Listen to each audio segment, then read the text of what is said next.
Welcome to the Landscaping Podcast. My name is Joel Barnett and I'm your host. And in today's episode, I'm talking with Mia Bueskens from Terravita Horticulture. So Mia does garden installation as well as maintenance and working around Melbourne and the Daylesford sort of area where she grew up. And she's clearly a passionate person that comes across in this episode talking to her. So it was a lot of fun having a chat to her. It was great hearing how she's got such a strong family connection in the industry, how she was around the industry right from a young age. And she speaks about the importance of mentors when she was working as well, and particularly about the value of working for Jane Jones Landscapes before going out on her own. We talk about the benefits of going to like open gardens and other events where there's like-minded people to not only make contacts but just to share your passion for the industry. And Mia also makes some great points about charging for all the work that you do. So it's a fun chat with Mia and some good tips to take away. So hopefully you enjoy this chat with Mia Bueskens. Well, Mia, thank you for joining us on the Landscaping Podcast. My first question for you is, how did you start in the industry? So I guess it would go right back to my childhood and roots. I come from a family that have always been avid gardeners. My grandmother is a gardener and horticulturalist as well as a teacher. My mum has always had a very beautiful garden, and my stepfather is a landscape architect and arborist. So I guess we really live and breathe gardens. Yeah. I've been very privileged to have some wonderful travel to different countries, including living there over the years. So I've been exposed to a really wide range of plants, and I guess that's why plants are plants are what I live and breathe. Plant-focused gardens and landscapes are the most exciting and beautiful, and I think that living landscapes are one of the beautiful art forms that we really have. I started after high school straight into the TAFE system. And I found that really engaging, and being quite a physical person, it was the perfect balance between the academic side of things and the physical side of things. So what were you studying at TAFE? So I started off with a pre-apprenticeship in landscaping straight away. I mean, as a young person, and I think as many people can probably relate to, you don't always know what you want to do straight away, and you can jump into something that you're not quite sure about.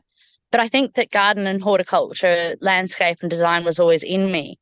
And so my family made this suggestion, what about horticulture? And as soon as I started, it just felt like the right thing to do.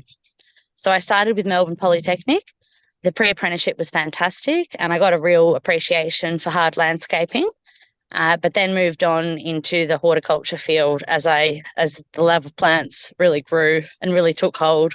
Yeah. Yeah. So Yeah. was plants part of the pre-apprenticeship? They were, yeah. So we did it was a really good course, and I must attest to the skill and knowledge of the teachers. I mean, they went above and beyond and were all really incredible, inspiring people in their own way. They were all a piece of the pizza, as one might say. And I feel so grateful to them. So we would do plant tours around campus, and there's some really great planting. Initially, that was at the NMIT Greensborough campus, which I believe has slowed down or even shut down now. And then I was at the Melbourne Polytechnic Fairfield campus, which has some really, really fantastic planting.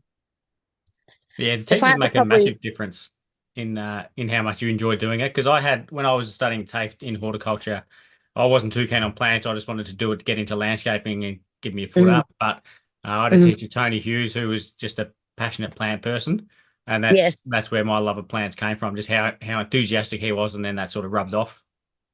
It does rub off. It does. I think when you see someone else who's really passionate and knowledgeable about plants, if that's your kind of interest and intrinsic nature, then it sparks that energy and it sparks that inspiration, and it's all rolled on from there. The first plant that really got me was Hoya carnosa, Okay. and coming from the wax flower, which is an incredible, incredible plant that flowers when it wants to, really. And we were lucky enough to see it in flower, and that was something that really was close to my heart, having done travel within sort of jungle and mountainous environments. It grows really well here in a pot, and it does really well inside. And I've noticed more and more sort of cafes and different people that are using that plant. But I would say that was a trigger plant for me, as one might say. Yeah. So Yeah. Yeah. what age were you when you did your traveling? Was that when you were younger, living over there? Yeah, so when I was younger, my mum was in academia and writing, and so we did a lot of travel overseas. So we lived in Canada for a period of time, which really exposed me to the coniferous plants, your cypress, your picea, plants that handle the cold, as well as when their warmer season comes in, which is, all of 13 degrees and you're out in a t-shirt, the tulip season begins. And so they have their bulbs and they have yeah, just absolutely stunning mountainous plants. Beyond that, we went to a totally different environment, which was Indonesia. And so I was exposed to some really, really special, really, really old world mountainous jungles. And so there's a really wide range of plants that have been in my heart and that have taken me further into the work. Yeah, and then the frustrating thing is a lot of that stuff doesn't grow here. That's right. That's right. Maybe up in Queensland, but we don't get to grow a lot of that here. Yeah, yeah, you're too right. So what was it after TAFE or what did you go from the pre-apprenticeship into something else there as well? So I went from the pre, so I followed the steps, and I went into pre-apprenticeship and then started working casually in sort of garden maintenance, arboreal labour roles. And so I started getting a sense of hard work, which has always appealed to me, being a very physical sort of person. I've loved gardening since I was a kid. I've loved the business side of things too. So I think the two started to merge together. And I, from there, started the Certificate 3. So I thought that I'd do an apprenticeship in park and gardens. That was fantastic initially. And I will never forget someone saying to me, well, it's fantastic, and until you start getting the work, and then it's really tricky to balance the study and the work. So I paused that and went part-time and took on some really, really great garden maintenance roles. And then from there, that rolled on into the Certificate 4 at Fairfield Melbourne Polytechnic, which was fantastic, very well rounded. And I think that's where I really concreted my knowledge and skills. So was that in Parks and Gardens, that Cert 4?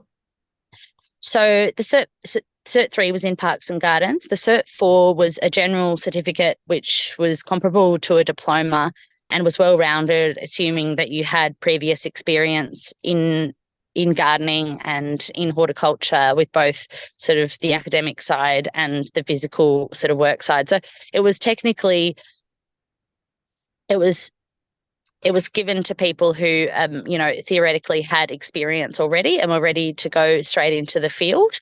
But there's a whole range of people that do horticulture. I felt ready and I felt very grateful for the amazing teachers that I had at that tertiary level who, exposed us to pruning, cultural practices, turf, design. It was fantastic. And I got a real lot out of it. I'm very grateful to all of those teachers. Yeah, when I was studying the Cert 4 in Hort, there was people who were like me wanting to get work at it, but there was also some older people who just wanted to do it because they liked learning about it. So it was just like part of a hobby and they were just home gardeners. Absolutely. Absolutely. Yeah, it was a really diverse age range, actually. And just like you say, there were people who were going into it for work and people who were doing it as a late change career. And I found that so interesting. And I've always loved being around a diverse range of people. And so it felt perfect. It felt like the place to be. It's nice to relate on that one. Yeah. And where Yeah, to after absolutely. that? So after that, I began working full time in a garden maintenance role in a company in the southeastern suburbs, Lucas House and Garden.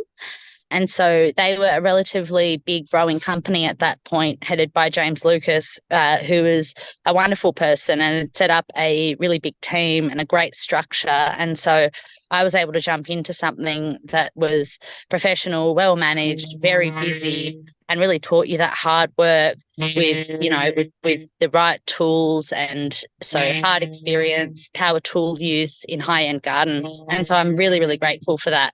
Yeah. Yeah. And that, how long were you there for? So I was there for 2 years and they had a team leader structure system. And so quite quickly I was able to move into that team leader role. As a young person, and I must say as a woman, it's hard. It's a little bit harder. It's a little bit harder to prove yourself. You have to push that little bit harder.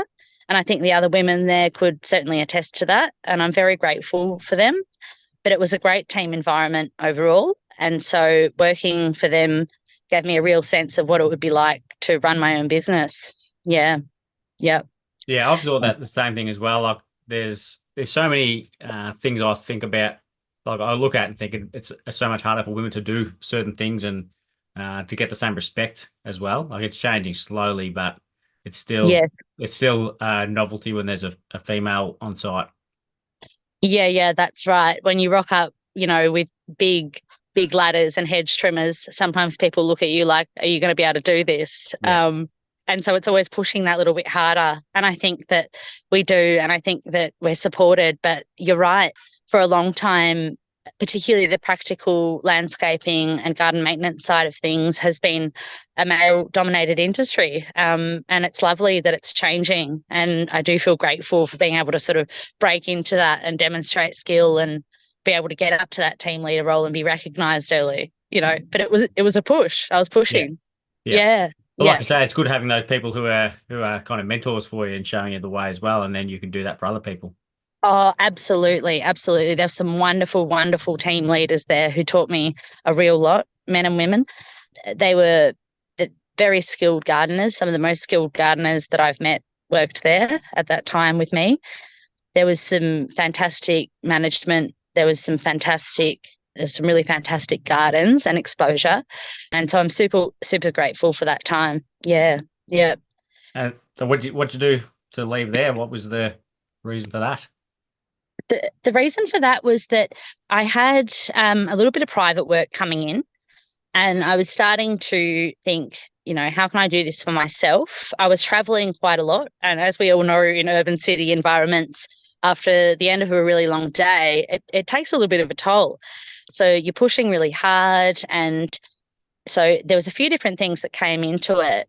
And all due respect, but I felt like it was the right time to move on.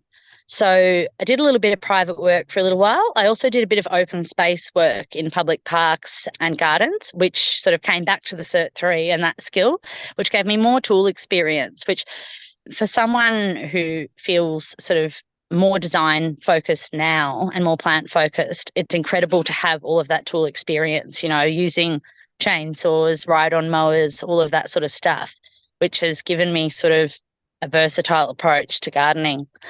And from there, I got a role at Jane Jones Landscapes, which was probably a real needle mover for me in terms of what it means to create a beautiful garden. And that's probably to this day, still one of my biggest inspirations, I'd have to say. Yeah, Yeah. Yeah. actually, I don't know. I don't reckon I have asked her to come on, but she's one of my favorite designers as well. Like every garden she does looks phenomenal. Oh, absolutely. She's a total artist, and that's the way I've always seen it. And the way that she was able to put things together was it will always be one of the most inspiring sort of mentoring experiences of my career, I reckon. You look back on things and it's like, how did people do it? She got things done in a totally incredible manner and planted heavily and well, and it always worked. There was no bare soil.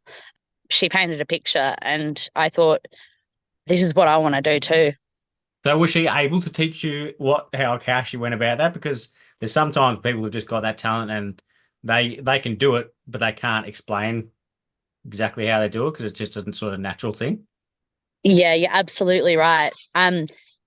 She was able to demonstrate that, and we had a great relationship when I was working there. Particularly when times weren't busy, she was very, very generous with her plant knowledge, and I'm always going to be super grateful for that.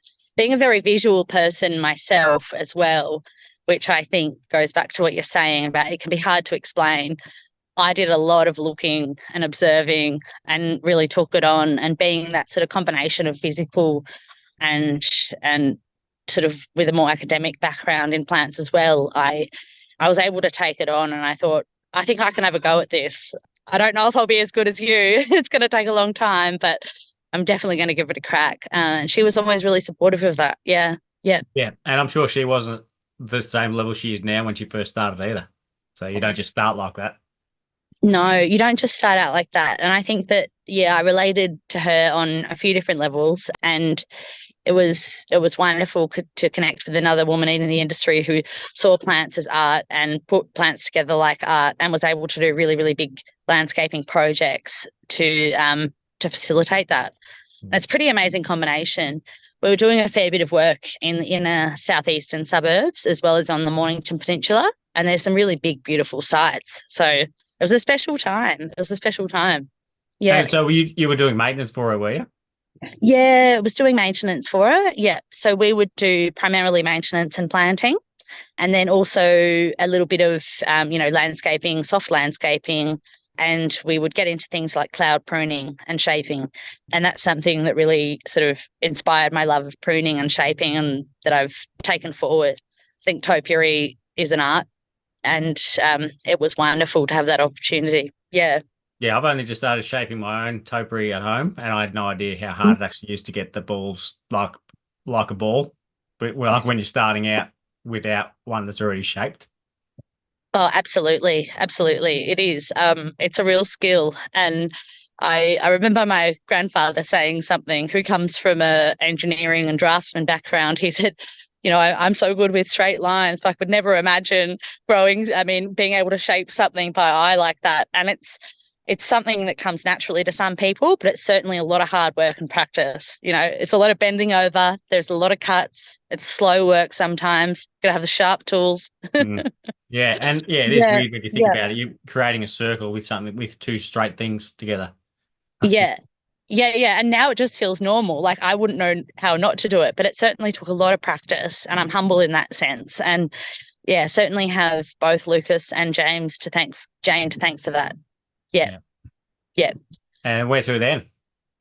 So from there, COVID hit.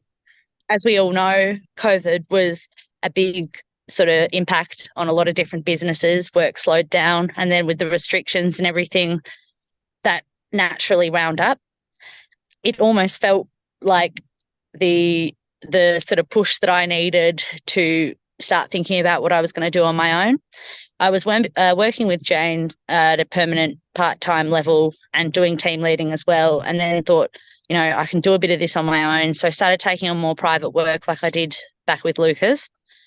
The work naturally built from there. I actually started hard advertising myself and created, some different content, and, business cards, flyers, started my social media in a bit more of a serious way. Still pretty small fry in that sense, but that has been really helpful. So I was able to connect with people, and that's what I've always loved doing. I think that gardens connect people and community. And if you can go in and have a chat with someone about what's going on in their garden when you're having a walk, or go into a cafe and sort of start talking about different things that they've got going on in the cafe, the work naturally built from there. I was very lucky. And within that sort of 5K radius and interesting grey area with essential services, I was able to keep a little bit going. But obviously, everything slowed down for a long time. I kept going with the website, with social media, and did a bit more photography and writing around gardens. And then when that lifted, it sort of took off naturally, which I feel really, really grateful for. Word of mouth is an amazing thing. I think hard advertising is still an amazing thing, and social media has been huge to be able to display the kind of gardens that I love, that I work in, and what I want to do and what I am doing. So I saw that you do work in Melbourne, but also around the sort of Daylesford area. So what do you That's still that's do correct. both areas? That's correct. Yeah, I do. And I guess being within that sort of hour and a half range, like that's for the right gardens, I think it's worth traveling for. I initially grew up around Daylesford, and so I've always had a big love for the beautiful established deciduous trees, conifer trees. I mean, where I'm sitting today in the gardens, it's an absolutely stunning place that's become a pretty popular tourist location for those reasons. So I've bounced back here for a little while, and so I picked up quite a bit of work here. A lot of landscaping and horticultural work is taking off here, which has been fantastic. But yeah, I do still work in Melbourne, and I'm pretty much prepared to take on work anywhere in the right area, you know. So are you doing sort of regular maintenance, or are you doing new projects, or what sort of work are you doing? So I'm doing regular maintenance and I'm also doing new projects. I'm taking on more planting and more planting design. And I've been really lucky to connect with a couple of really fantastic businesses in the region. One would be the Glen Lyon General Store, which is just a gorgeous little place. And we're doing quite a lot of new planting there. I'm taking on maintenance in private gardens and also looking at redeveloping some of those gardens as well. So I think I'm somewhere between the three, Joel. Yeah. I'm an interesting business and I want to move more into landscaping and design, but I love a bit of hard work as well. Yeah. Yeah, yeah. Yep. Do you plan on doing any study in the design, or have you got a bit of an eye for it? I think I'm a very visual and visceral person and that I have a natural eye for it. I've done personal study and there was a unit in design in the course that I did back at Melbourne Polytechnic, although I'd certainly like to further that study when the time allows. Yeah. What Yeah. sort of Yeah. programs are you using at the moment for your design? Are you doing any hand drawing? Yeah, so it's mainly hand drawing at the moment and doing a little bit of Google SketchUp and would like to move into CAD and other programs like that. Yeah, as time moves on. Absolutely. Yeah.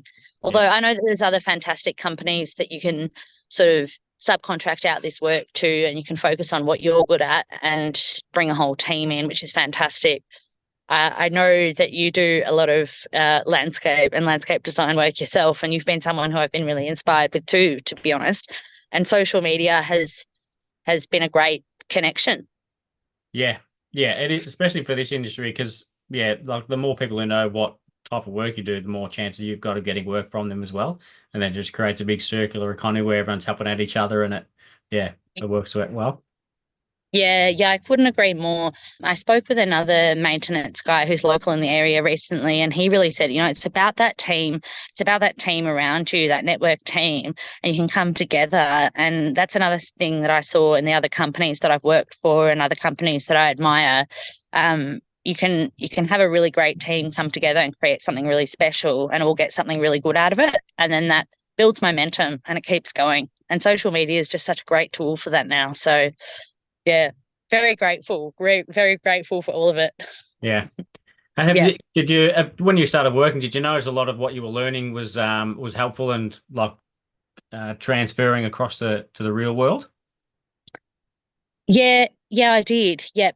Yeah, I think that while sorry, are you talking about the horticultural courses? Yeah, so what you were learning there, like, because sometimes people will do a course and then when they start working in the real world for what it was about, it's got Hmm. nothing to do with what they were learning. Hmm. But so Yeah. how do you find that? I found that it transferred quite well. I found that initially there was a lot of tool use and being able to be proficient with tools was essential.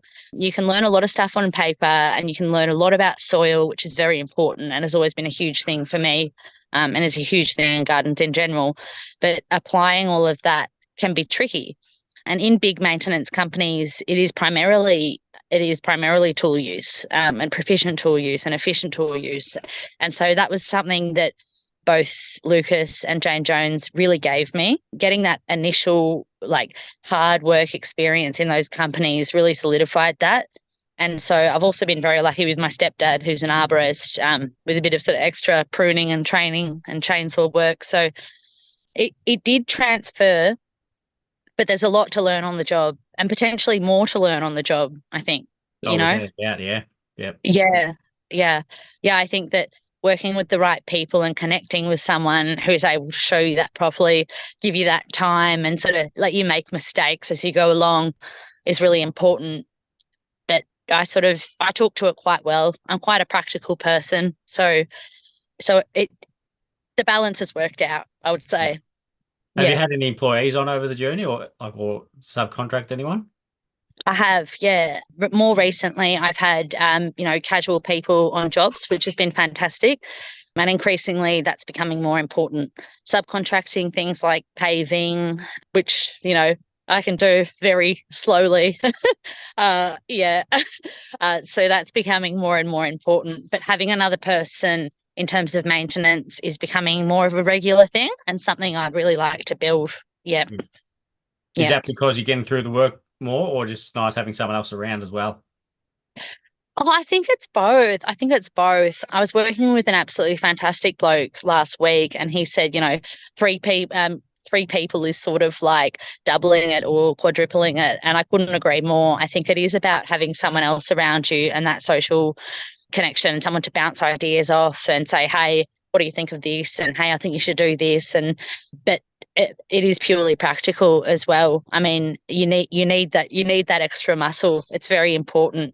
Taking on bigger gardens, and particularly around Daylesford with these rural gardens, they're just too big. They're just too big for one person, and I'm only so much meat, so it's just yeah.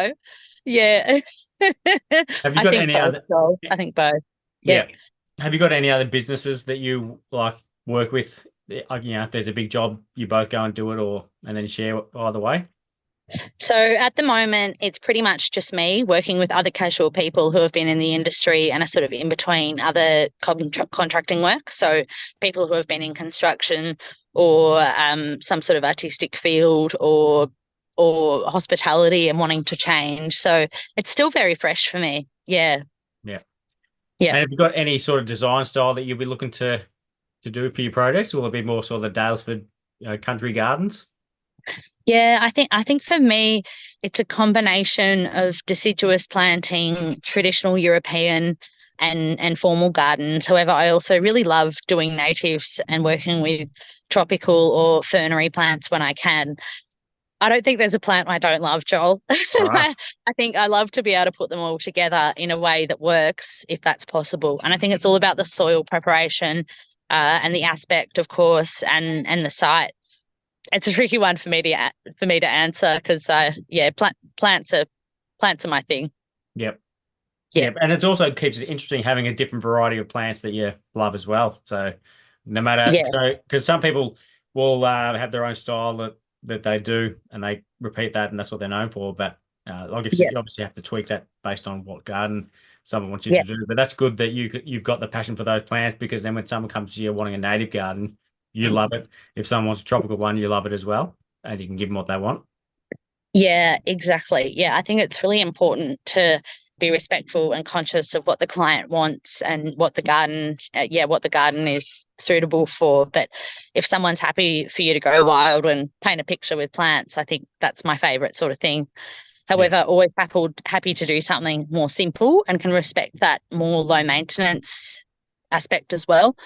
So I think it's really about respecting the client, reading the situation and taking it from there. Yeah.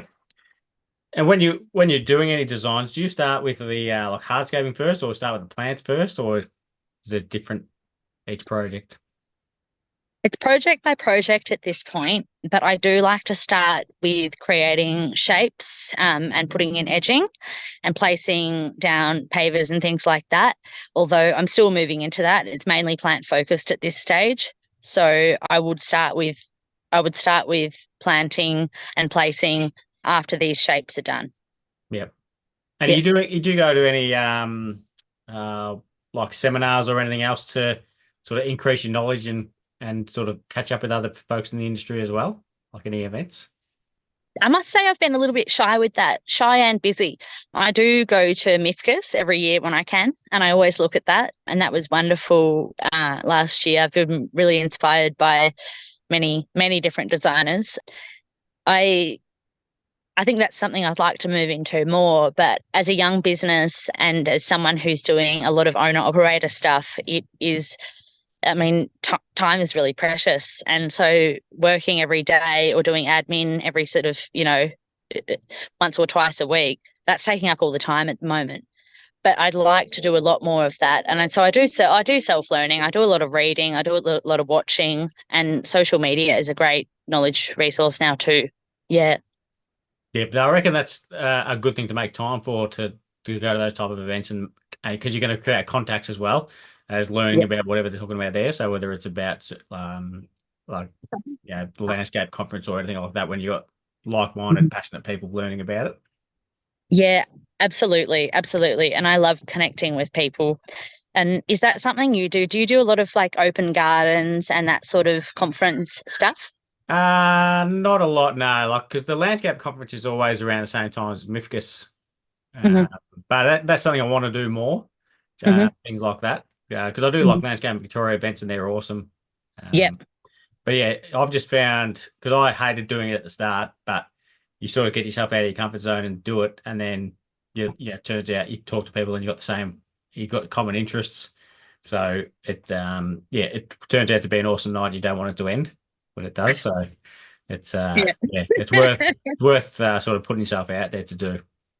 Yeah. Yeah. Look, I think it is about getting out of that comfort zone. And I think being working in a small business and doing quite a lot of work on your own and just with a couple of other close people, you can be in a little bubble with that. And I couldn't agree more. Getting out of the comfort zone is certainly a goal for the next couple of years. Yeah. Definitely. It's Yeah. real. It's e like you could, there's it's just I say the same with employees. They can be busy but not get anything done. So like it's easy to say you're too busy to do something because it's just an easy way to get out of things. But I Oh, it reckon is. yeah, there's so many people would benefit out of just going to an event where there's other people talking about their job if they Yeah. love doing it. Yeah, certainly. I've had multiple open gardens on the list. Some of them I make, some of them I don't. It can be easy to just sort of walk around and put your head down and take photos, but really connecting with people is ultimately what I love. I mean, gardens connect people, and so I couldn't agree more. Yeah, yeah, open gardens are awesome as well. Just seeing different plant combinations and how what's working where, and especially if they're in the area where you are. Like there's a few around the Daylesford area, and Yeah. Crichton as well. Yeah, yeah, certainly. Yeah, there's some really special places. And I guess with that colder climate, there's some plants that can be grown that sort of don't thrive in a Melbourne. And that works in the reverse too, of course. But yeah, I couldn't agree more. And I think that's probably the next step for my business. Yeah. Yeah. And what are you looking to do longer term? Like, are you looking to do sort of the whole package and do maintenance and design and install? Yeah, absolutely. Yeah. Yeah, I'd like to do the whole lot and continue to connect more with hard landscapers like yourself, although I know that you're very in high demand and very busy. So working with other landscapers that can do those hard landscaping aspects based on my design and then really plant it up properly is certainly where I'd like to go. I've got a few gardens like that where I'm doing, start to finish at the moment. I've got quite a few clients who like to, that are a bit older and like to look after things themselves. Although that often comes with, oh, can you come back? We're wondering about this or we're wondering about that, or you know, I don't think people realize how much goes into maintaining a plant heavy garden or a landscape heavy garden. There's a lot of work. If you want to have a beautiful garden, you've got to pay for it, and you've got to be prepared to be involved and have people that actually know what they're doing. So yeah, again, really agree. Yeah. Now, have you gone with charging for things like that when you do a consultation and then like that you think you're finished and they're happy with everything and then they call you back and things like that? Are you doing like most people? You're doing those extra things for free? No, never. Oh, No, right. no. This is work, and I think that it's really important to value work and not to sound ungrateful, but time is money, and this is skilled artistic work that we're doing, and it's not free. If you want to have a nice garden, you've got to pay for it. These landscapes don't just pop out of nowhere. You don't look at a magazine and whack a few things in and assume that you're going to have the kind of gardens that we're talking about. So I always charge for maintenance. I always charge for consults. I'll have a chat, and there's certain stuff that I'm happy to have a chat about with people. But I think it's also it it's sort of a case by case basis sometimes. Some people are really grateful and connect and also give you back that knowledge and give you further opportunities and connections and all of these things, and some people are, for lack of a better word, entitled, and I I don't work with that. Mm, No. So I've set pretty firm boundaries for myself there, and I think that some doors close so that another one can open. yep. So do you say no to many clients Great, or like great some question. clients? I do say no to some clients. I say yes to more than I think I'm learning that. I think it can be really hard to say no sometimes, and especially as a younger person in the industry, it can be harder when an older established person with, quite a substantial property approaches you and sort of wants to devalue your work a little bit, and hustle you down. And no, I don't appreciate that. So I do say no sometimes, but I'm still learning. I'm getting there. Yeah. It is the Yeah. hardest thing to do in business because Yeah. you're wanting to get more business. So it's counterintuitive to say no. But Yeah. but when you think you should be saying it and you don't, you regret not saying it.